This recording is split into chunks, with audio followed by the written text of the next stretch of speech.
what's funny, guys, we're back. What's funny is reparation. You know, I got tongue-tied on reparation because I don't agree with it because we haven't received any reparation. So I try not to even remember the word, but I do.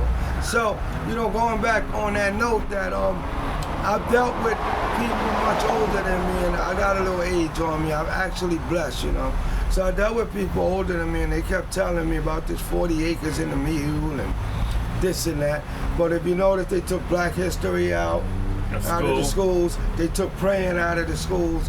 You know, Christ out of Christmas. They don't want to give us what's owed to us, so they're trying to hide it. Okay, but other countries have gotten their reparations. Australia. They've gotten these. And we're still the last ones because we were picked to be the last ones. But God is going to fix, straighten all that, and I told you where mine's come from. Mine's come from my Father. You know, I'm not looking for nothing from the devils and nobody else. But it's sad that, again, you know, people work their whole lives, man, and they've been through that, actually. True indeed. You know, we're all children of slave drivers, of slave drivers. So we're all the children and the descendants. But, you know, those people, it's a shame. I thank God that our ancestors and stuff, I believe when you transition on that you don't see none of this garbage going on down there. Thank God they don't, because can you imagine if they did? Only thing I believe that is they pass the baton. You know what I'm saying? They pass the baton for us to continue to race. But it's a point of reparation is like a promise. But we live in a world of broken promises. So how I could say this man gonna promise me something and tomorrow ain't promised to us. So you making a fake contract. You get what I'm saying? Of course. So that's like saying, like, God forbid if something happened to you and somebody owe you money, do you think they're gonna pay your family? No. Or only way you could do it if you wrote it in the ledgers, in the book, and you know it goes into legal. It gotta be legal. Yeah, it gotta be legal. But the reparation, I don't think we're gonna receive it in this nation. I don't think I'm gonna see it in my time. Nah, you are better off dealing with Revelation. Deal with the Bible. You deal with it. Woo. Yeah, because we're heading. You know, the young lady that was speaking with us earlier, except dropped some real good jewels. We're not listening. First, the retirement age thing, I gotta say again, because I'm witnessing this. I'm seeing the elderly that they don't have no money and they work their whole life. And their body broken. Yeah, they in nursing homes. Nursing home, don't got no house, don't got nothing. The nursing homes nothing. taking all their money that they did retire for, so the family ain't getting nothing out of that. It's a loop. This game been here before we even started. That's what the whole thing, people don't tell you. The robbing and stealing has been cheating, been going on before you was born. Forever. And they want you to line yourself up to get robbed, cheated, and stole on. I don't know. You know, you gotta wake up the mental dead. We gotta wake up, people, and we have to wake up and realize that tomorrow's not promised first. When you wake up in the morning, it's a blessing. So people gotta start acting accordingly to life. You know, it's getting bad. We all see society. The young lady spoke on it. The murder, death, kill. Nobody's respected, no love. Everybody's walking around with frowns on their face. I still smile.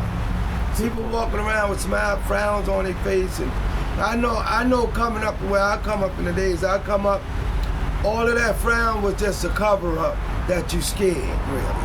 Yeah. That was a defense mechanism. So it doesn't affect me, but I'm saying in life, and what's going on in life is that everybody's angry. You bump into somebody's car, they shoot you. You walk down the block and there go some guys walking across the street and there go the op.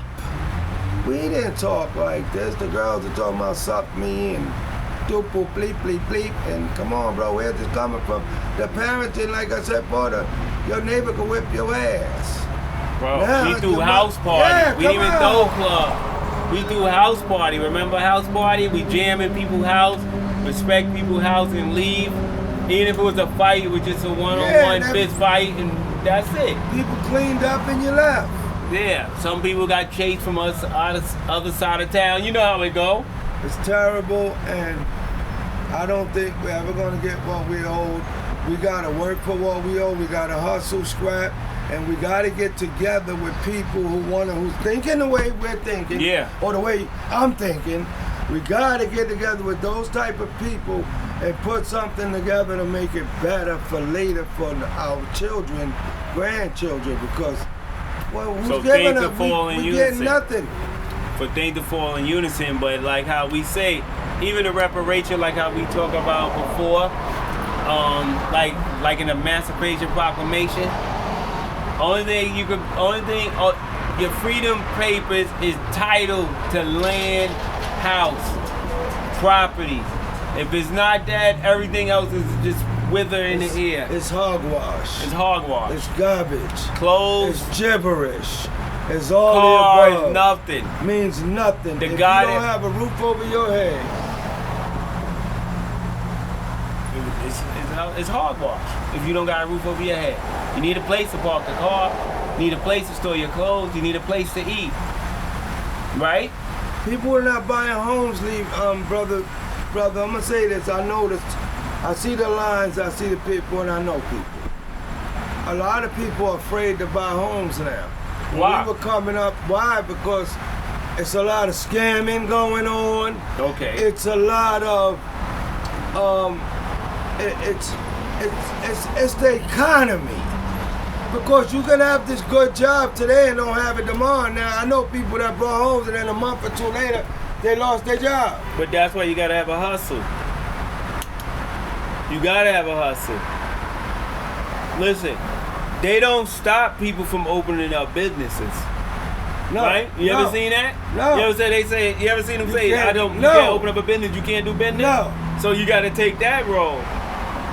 If you're a nurse, you gotta open up a nursing facility. Yeah. You a mechanic. It's opportunities, basically. It's Atlanta opportunity. That's why everybody coming to America. Wow. You can't do this in other countries.